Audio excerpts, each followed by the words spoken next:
Bienvenue au Polysécule, épisode pour les PME. Je suis accompagné d'Emeline. Et bonjour. Comment vas-tu?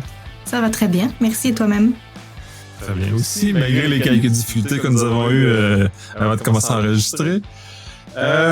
Aujourd'hui, on va parler des voûtes de mots de passe, gestion des mots de passe en PME. Ça représente certains défis, certains éléments intéressants. Fait que je te laisse amorcer avec ça justement parce qu'on je pense qu'on n'a jamais terminé d'en vraiment parler de ces sujets. Tout à fait, surtout avec le beau podcast que vous avez fait dernièrement, ça met la table vraiment comme il faut. Là, j'avais en tête de parler, oui, gestion de mots de passe, mais aussi je voulais partager à nos auditeurs une astuce pour améliorer la sécurité. Il y a peut-être certaines personnes qui sont peut-être encore réticentes ou qui veulent ajouter une couche de protection de plus parce qu'on fait peut-être pas à 100% confiance à ces outils-là. Donc, c'est l'optique dans laquelle je vais vouloir aller aujourd'hui. Mais d'abord, je trouvais intéressant de faire un détour par la gestion des mots de passe en entreprise, par la possibilité d'avoir une politique de mots de passe pour venir encadrer tout ça, de parler de plusieurs solutions gratuites versus payantes. C'est toujours le grand débat, la grande question. Donc, c'est vraiment l'idée que j'avais aujourd'hui. Je pose la question aux gens qui nous écoutent, à savoir, est-ce qu'ils ont une politique de mots de passe? Est-ce qu'ils encadrent l'utilisation des mots de passe chez eux à l'interne? Je pense que ça devient super important parce que si les balises, on les a dans notre tête uniquement, il manque quand même quelque chose. C'est pas aider les équipes à nous aider de faire ça de cette façon-là, donc de mettre en place une politique pour vraiment établir une norme au sein de l'organisation pour la création de mots de passe, la création, mais aussi le maintien de la sécurité de tout ça, de où est-ce qu'on le conserve et tout. Donc, j'avais eu quelques pistes de réflexion que je voulais partager et discuter avec toi. Parce qu'on s'entend, hein, un mot de passe qui est mal choisi peut vite entraîner un accès à nos ressources, exploiter nos choses sans autorisation, loi 25, protection des données, incident de confidentialité et tout ce qui s'ensuit. Donc, c'est vraiment l'optique que j'avais en tête. En termes de création de mots de passe, le chiffre le plus douloureux que je partage en ce moment, et je sais que je pète une bulle quand je parle du nombre de caractères que devraient contenir nos mots de passe, moi, je parle d'un 16-18 caractères. Toi, qu'est-ce que tu en penses de cette recommandation-là? C'est valide. C'est dans cette perspective-là, généralement, que je le donne, mais je n'incite pas à la complexité. Je rends juste sur la longueur parce que la vraie méthode pour rendre ça plus difficile à casser, c'est vraiment la longueur a plus de poids que la complexité du mot de passe. Il vaut mieux un mot de passe, on va dire, simple dans le sens où il n'y a pas de caractères spéciaux, tu n'as pas d'obligation de lettres, des choses comme ça, à un mot de passe de 8 caractères de long avec des complexités, donc des caractères spéciaux, des chiffres, des majuscules, et ainsi de suite de l'intérieur de ceci. Fait que c'est plus avantageux quand on le voit dans un modèle de comment on va casser les mots de passe, qui est généralement dans les vols qu'on retrouve beaucoup, qui sont normalement publiés sur le web, là, qu'on a des voûtes de mots de passe. Ben, pas des voûtes, là, c'est le mauvais terme, mais des sites qui se sont volés les mots de passe lesquels on utilise pour rentrer sur ces sites-là. Ben, à ces conditions-là, la longueur vient rendre ça beaucoup plus difficile que la complexité dans ça. Fait que, donc, oui, on pète la bulle. Justement, on va parler aussi de la stratégie, c'est des phrases de passe, c'est-à-dire, au lieu d'utiliser un mot, on utilise une phrase qu'on tape qui a 16 ou plus caractères de long, qui est, tant qu'à moi, la meilleure stratégie, ça. Puis, tant qu'à ça, mais une phrase, ça commence par une majuscule, ça se termine par un point. Donc, on peut l'aborder dans cette perspective-là et justement, incidemment, rajouter la complexité sans vraiment le vouloir. Ou sans se rajouter la complexité à soi. Tout à fait, mais d'un autre côté, il y a une autre recommandation que je fais habituellement, c'est un mot de passe que je suis capable d'expliquer à quelqu'un d'autre en moins de 20 secondes, à ne pas reproduire à la maison, mais admettons qu'on le fasse. C'est pas un bon mot de passe, quelque chose que je peux expliquer rapidement, parce que ça veut dire que c'est rattaché à des choses trop proches de moi, possiblement. Donc, c'est sûr que quand c'est une phrase, elle peut être dite en une fraction de seconde, là, mais il y a quand même cette notion, faut pas que ce soit des choses proches de nous. Donc, tu sais, on dit souvent pas de date de naissance, pas de nom d'animaux de compagnie, clairement. Ça, ce serait un élément important selon moi. Qu'est-ce que tu en penses de cette explication-là? Oui. Absolument. Ça, c'est l'autre facette des attaques qui existent. C'est parfait que les gens peuvent deviner notre mot de passe et non le casser. Parce que le premier exemple, c'est justement le cassage de mot de passe, qui est un processus fastidieux fait par un ordinateur. Dans ce cas-ci, là, on est dans un cas où on devine le mot de passe des gens. Nom des enfants, nom des animaux, les dates de naissance, et ainsi de suite, sont des choses que les gens vont tester rapidement. Et à ce moment-là, on n'a pas besoin d'attendre que les mots de passe d'un site deviennent disponibles sur le dark web pour casser le mot de passe, mais ils vont essayer de façon plus automatique, plus dirigée vers une personne pour deviner son mot de passe à ce moment-ci. Donc, à ce moment-là, c'est l'autre stratégie, justement, pour éviter là, de tomber dans cette cible d'attaque-là, qui sont deux types d'attaques très valides, là, puis de différentes stratégies. Ça, dans un cas, on va se retrouver avec des attaques à étrangers, quand on est dans le cassage de mots de passe.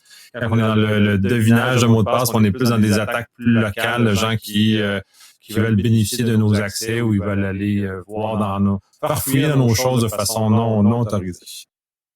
Moi, dernièrement, en formation, on me disait, mais ça existe encore, les attaques par force brute? Je suis comme, ben oui, ça existe encore.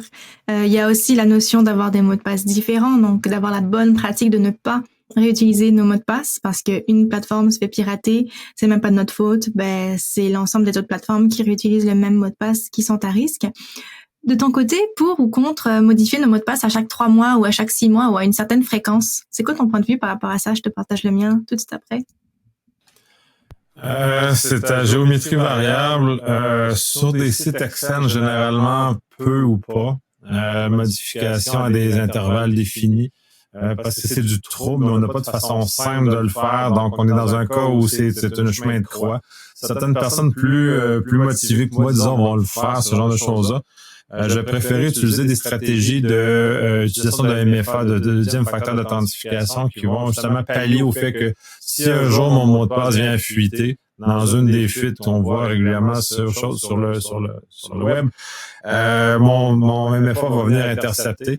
Et la plupart des sites modernes maintenant vont en plus envoyer une alerte quand quelqu'un essaie de se brancher et échoue avec le MFA ou vont faire ce genre de choses. Fait qu'on a même l'opportunité de voir quand notre compte est essayé par quelqu'un. Donc, à ce moment-là, c'est le temps d'aller changer son mot de passe parce que du moment qu'il vient frapper le MFA, il n'est pas capable de le casser. Ben, on sait que trouver d'une façon ou d'une autre le premier mot de passe, donc c'est un indicateur de changement. Et je l'utilise plus de cette façon-là. Un peu comme, maintenant, c'est d'ailleurs recommandé quand on a un doute que notre mot de passe est compromis, on le change. Ben, c'est un peu dans cette perspective-là et non sur une date fixe aux 3 mois ou 6 mois ou peu importe la durée qui est en conséquence. Donc, en cas de doute, le faire, mais sinon, pas le faire.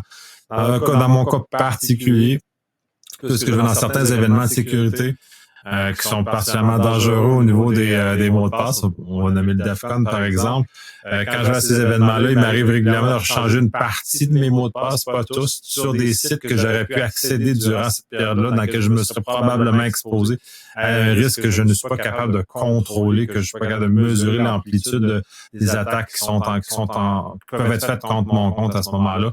Mais c'est vraiment le seul cas particulier. Mais là, au moment, on vient au fait que j'ai un doute raisonnable, donc sur la base du doute, je change mon mot de passe, mais sinon je suis tranquille que ça.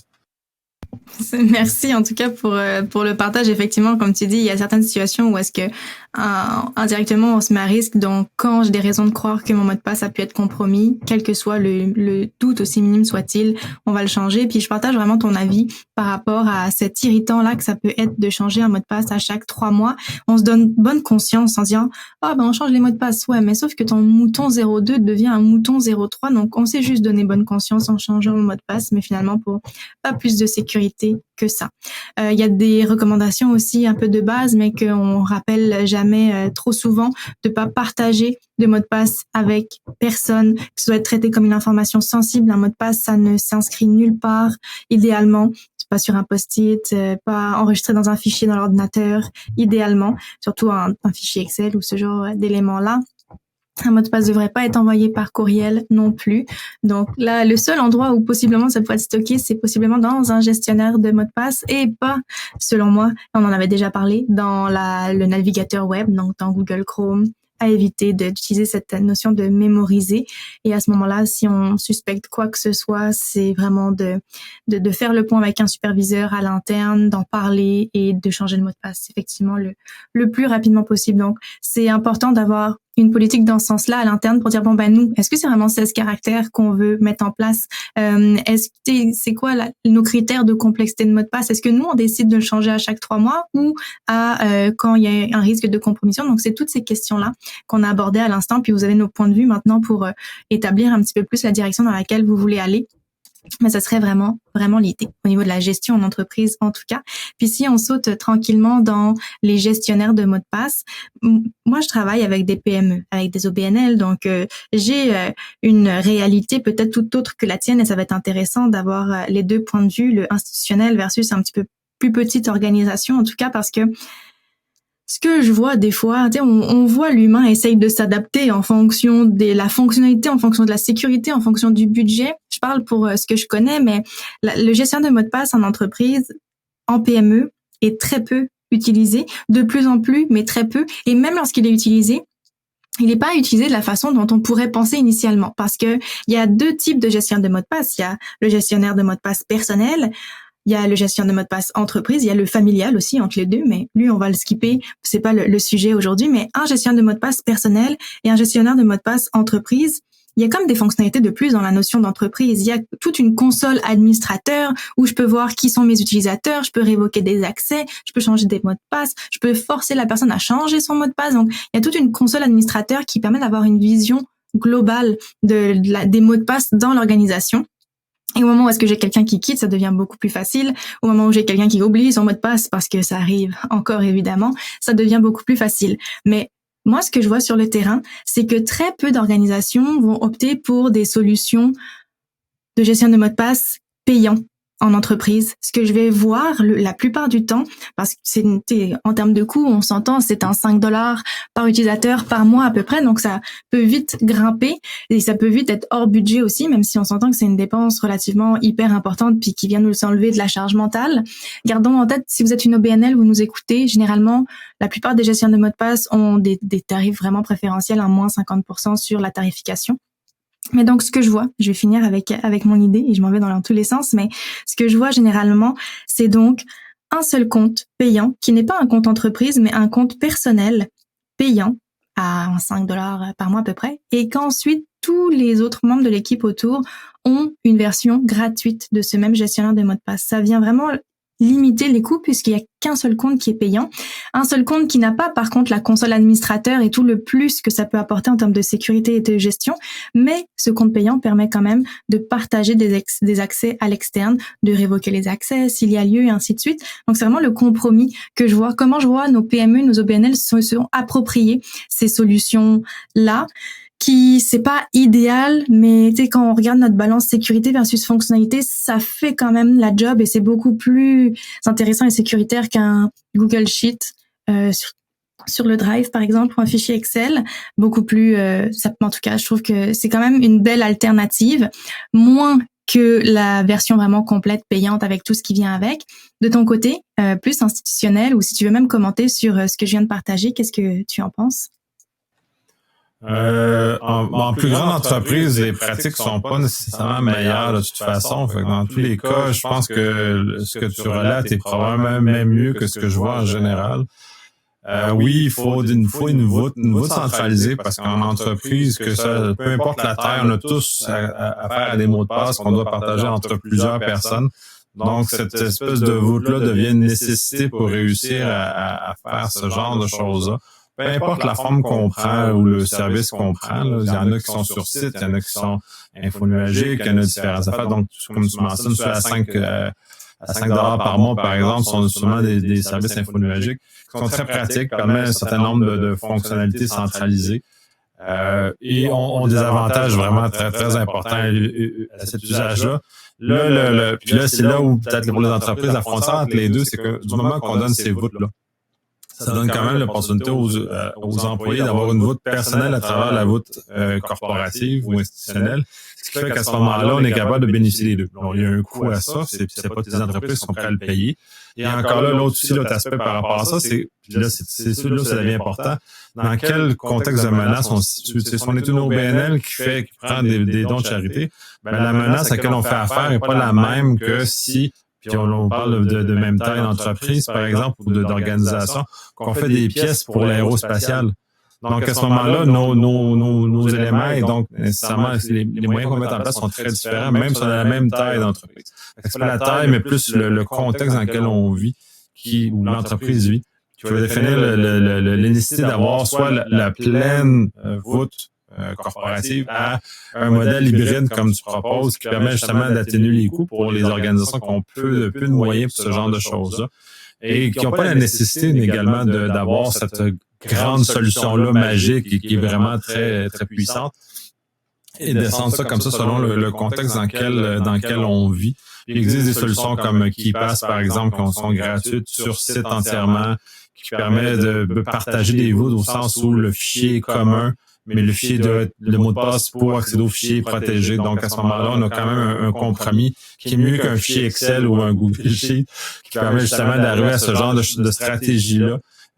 Qui est pas parfaite, mais déjà mieux que qu'est-ce qu'on peut avoir si de mettre ça dans un fichier Excel qui traîne sur le réseau ou qui traîne sur les éléments comme ça. Là. Ouais, non, c'est intéressant de voir. Il y a quand même une panoplie de solutions qui existent. Il faut juste trouver la nôtre, celle qui fit. Et ça, pour ça, il faut essayer. Hein. On trouve pas chaussures à notre pied. Je sais même pas si c'est la bonne expression parce que je les mélange tout le temps. Mais en tout cas, quelque chose qui fit pour nous, faut essayer pour valider. Et puis aussi, toujours d'accompagner les équipes là-dedans. C'est une grosse gestion du changement. Donc, c'est d'être patient, d'être plus dans l'éducation, de pas hésiter à faire des guides à l'interne avec plein de captures d'écran pour qu'on puisse s'y référer, quelle que soit la solution qu'on a en tête. Alors, je veux arriver à... Oui, tu voulais ajouter quelque chose, pardon. Oui, c'est important la gestion du changement. Puis l'autre élément que tu n'as pas mentionné, c'est expliquer pourquoi on fait l'exercice. Et généralement, ce que je déplore dans la plupart des accompagnements du changement, de gestion du changement, c'est qu'on n'explique jamais le pourquoi ou qu'est-ce qui a initié le changement pour arriver où on est rendu ou le bénéfice qu'on en obtient de ce côté-là. Du moment qu'on comprend le bénéfice d'une gestion de niveau de mot de passe, c'est beaucoup plus facile d'aider les gens à adhérer, à l'utiliser progressivement, en plus des captures d'écran et des guides qui vont les aider, qui vont démystifier, mais il faut quand même cette compréhension-là qui est, à mon avis, manquante dans bien des cas. Là. Tout à fait. Il faut garder en tête aussi que l'humain, indirectement, puis c'est pas péjoratif ce que je dis, mais l'humain est quand même égocentré. Donc, dans cette explication de pourquoi c'est important, faut pas dire pourquoi c'est important pour l'entreprise. Ça va pas nous parler, nous, en tant qu'utilisateurs, en tant que membre de l'équipe. Dis-moi à quoi ça va m'être utile pour moi dans ma propre vie. Tu sais, what's in it for me? Qu'est-ce que ça va m'apporter à moi, concrètement? Donc, être le plus concret possible, de pas hésiter à faire des parallèles avec la vie personnelle des équipes, pour que ce soit le plus concret pour elles, effectivement, à ce stade-ci. La notion que je voulais amener, on vous tease depuis le début en vous parlant d'une astuce, d'une technique pour améliorer la sécurité de notre gestionnaire de mots de passe. Pourquoi je vais dans cette direction-là? Parce que les fuites de données, on en parle dans les médias, c'est pas vraiment rassurant nécessairement. D'un autre côté, vous m'avez déjà entendu, Nicolas Loïc et moi, dire que la sécurité à 100% n'existe pas, donc faut pas mettre ses yeux dans le même panier, non, mais on s'entend qu'avec un gestionnaire de mots de passe, tous nos mots de passe sont quand même à une certaine place. Donc, j'ai 3 pistes de réflexion, dont 2, on en a déjà parlé, mais ça vaut toujours la peine de les répéter, mais une 3e technique que vous avez probablement pas entendu parler jusqu'à maintenant, que moi-même j'ai découvert dernièrement et que je trouve ça quand même intéressant, cette couche de protection supplémentaire. Donc, toute première idée pour renforcer la sécurité de notre gestionnaire de mots de passe, ça prend un mot de passe maître ultra robuste. Donc, c'est évident. Je vois encore des gens utiliser des mots de passe faibles comme mot de passe maître. Et c'est le seul que j'ai à me souvenir. Donc, faisons un effort en termes de longueur, en termes pas nécessairement de complexité comme c'est Nicolas Loïc, mais en termes de longueur principalement, non négociable. Ensuite, ça va être d'activer le double facteur d'authentification. On en a parlé aujourd'hui, on a rappelé l'importance, on en a fait un podcast, donc vous allez trouver du contenu par rapport à ça, c'est sûr, au niveau de la bibliothèque de Polysecure. Mais ça, c'est non négociable. Double facteur d'authentification. Privilégier la double authentification par application mobile le plus possible. Mais je rentre vraiment dans l'idée que je veux amener, puis je vais vous donner un exemple parce que vite, dit de même, sans support visuel, ça peut être un petit peu plus compliqué, mais c'est une technique qui a été abordée par un YouTuber anglophone, américain. Sa chaîne YouTube, le crédit lui revient, donc je veux quand même le mentionner. Il s'appelle Josh et sa chaîne c'est All Things Secured. Et cette technique, elle consiste à ne pas enregistrer son vrai mot de passe pour vrai dans son gestionnaire de mot de passe. Et il met un bout, mais il y a quelques caractères en arrière qu'il ne met pas dedans, mais que lui ajoute manuellement au moment d'entrer sur la plateforme. Ce serait comme si le fait il y a 80% de mon mot de passe qui est enregistré, mais il y a un 20% qui reste dans ma tête. Donc, je vous donne un exemple, ça va être un peu plus clair. mon mot de passe au complet, admettons. C'est pas mon vrai mot de passe, essayez pas de me hacker, ça marchera pas. Mais admettons un mot de passe, vous savez tout le monde pas mal que j'ai un lapin qui s'appelle Rocket. Elle est née en 2014, c'est pas un bon mot de passe parce que c'est beaucoup trop relié à elle. Mais admettons, elle avait un mot de passe sur Bunny, Fun Bunny, admettons, peu importe, Rocket. Mon mot de passe, c'est Rocket 2014, point d'exclamation, 2O, 2Y, 4P. Parce que Rocket, c'est un lapin, elle est née en 2014, elle a 2 oreilles, donc 2O, elle a 2 yeux, 2Y et 4 pattes, 4P. Donc c'est quand même un bon mot de passe, on s'entend, à ne pas réutiliser à la maison, mais il est mémotechnique, il y a 19 caractères, donc c'est quand même un beau mot de passe. Mais la portion de mon mot de passe enregistrée dans mon gestionnaire de mots de passe, admettons, ce serait juste le bout Rocket 2014, point d'exclamation. Le reste, le 2 oreilles, 2 yeux, 4P, il reste dans ma tête. Je le tape au clavier au moment où je me connecte sur la plateforme. Donc c'est comme un code unique que je suis la seule personne à connaître théoriquement et que je mets à la fin de chacun de mes mots de passe. Donc même si quelqu'un accède à mon gestionnaire de mots de passe de façon non autorisée, il dispose pas du mot de passe au complet. Il sera bloqué. Il pourra pas avoir accès à mes différents comptes en ligne parce que ce qui est enregistré dans le mot de passe, c'est incomplet, donc c'est invalide. Donc je trouve, tu me diras ce que t'en penses, mais je trouve que c'est quand même une technique intéressante parce que je bénéficie des avantages du gestionnaire de mots de passe sans les risques de mettre justement tous mes œufs dans le même panier. Et ce que j'aime de cette stratégie, c'est que notre mot de passe, il est entier, il est jamais stocké nulle part. Et ça me permet quand même d'avoir des mots de passe uniques, des mots de passe forts. Donc là, j'ai donné la notion de Rocket 2014, mais ça pourrait être un mot de passe généré aléatoirement par mon gestionnaire de mots de passe. Puis j'ai quand même mon petit NIP, mon petit code en arrière. Qu'est-ce que tu en penses de cette réflexion? C'est une stratégie qui ressemble au deuxième facteur, c'est-à-dire quelque chose que je possède qui est la voix de mot de passe, c'est quelque chose que je connais qui est le mot de passe, l'extension du mot de passe ou le NIP, comment tu l'as nommé, qui se rajoute par-dessus. C'est une stratégie dans une mesure où on n'a pas entièrement confiance à la voix de mot de passe.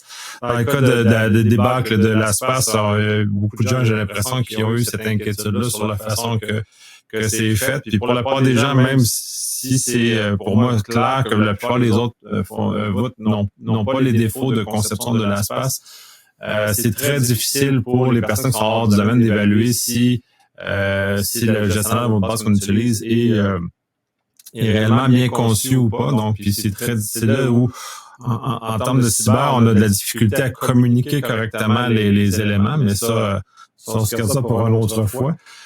Évidemment que si on n'a pas entièrement confiance, et c'est important, c'est d'avoir la confiance. Si on a un moyen qui est nôtre, qui nous rajoute une confiance supplémentaire, qui nous permet d'aller plus loin, et justement d'être confortable d'utiliser ce genre de produit-là, ben, je trouve que c'est très valide, puis c'est très intéressant comme approche. Ça peut être même à la limite un NIP de 4 chiffres, ça peut être tout et n'importe quoi, parce que la façon que les mots de passe sont stockés, si on va en attaque force brute, ben, ça va être très, très difficile à casser de toute façon. Si on va du côté de deviner, ben oui, effectivement, je serais capable de deviner ton requête, mais je serais pas capable de deviner ton NIP qui suit à la fin, parce que celui-ci devient, d'un point de vue de l'attaquant, aléatoire par rapport à l'autre information. Cela étant dit, c'est pas une bonne pratique malgré tout d'utiliser des choses qu'on connaît, même si on rajoute le NIP à la fin, mais quand même, ça rajoute une couche de sécurité très intéressante qui se permet de nous prémunir contre le fait que notre voûte de mot de passe puisse être compromise. Tout à fait, tu fais bien de remettre un petit coup sur pas des choses de nos vies perso, s'il vous plaît. Et puis, évidemment, on le disait, encore une fois, la sécurité à 100% n'existe pas. Donc, si je me fais pirater 2 de mes mots de passe, de façon, exemple, je sais pas moi, Facebook se fait pirater, LinkedIn se fait pirater, donc là, c'est le vrai mot de passe pour vrai qui fuite avec mon NIP en arrière. Mais là, à ce moment-là, si le fraudeur a accès à 2 de mes mots de passe entre les mains, il va voir qu'il y a comme quelque chose qui finit par la même chose en arrière. Il va voir qu'il y a un lien, il peut faire le lien, mais là, de se faire pirater 2 mots de passe, c'est pas impossible, mais c'est plus une question de probabilité. Donc, la sécurité à 100% n'existe pas, mais on essaye de s'ajouter des petites couches de sécurité sans pour autant augmenter la fonctionnalité et que ce soit, on veut que ça reste user-friendly aussi. Souvenez-vous toujours de cet équilibre entre sécurité et fonctionnalité. Donc, c'est vraiment des choix à faire, mais je dis pas que c'est à utiliser pour tout, mais admettons pour les plateformes un petit peu plus sensibles, nos comptes de banque et ainsi de suite, ça peut quand même être une belle stratégie. Donc voilà, c'est ce que je voulais partager. Tu voulais ajouter quelque chose? Très intéressant. Non, très intéressant. J'allais justement commenter sur le fait que c'était tout ça utile. Ça nous mène ça donne des moyens des gens qui n'ont pas nécessairement la connaissance technique des outils de se donner une confiance personnelle par rapport à l'usage de ces outils-là, puis c'est parfait comme ça parce que il faut avoir cette confiance-là. Du moment qu'on n'a plus confiance au système, à ce moment-là, on se retrouve dans un contexte où on dégrade énormément la capacité d'utiliser ces outils-là et d'aller plus loin. Donc, effectivement, là, on a d'autres soucis. C'est important d'avoir de se mettre en confiance dans l'usage de ça parce que sinon c'est pas agréable. Non, effectivement. Mais un gros merci. Toujours un plaisir de partager le micro avec toi puis de me laisser cette latitude-là de partager des petites bulles de mon cerveau. Merci énormément.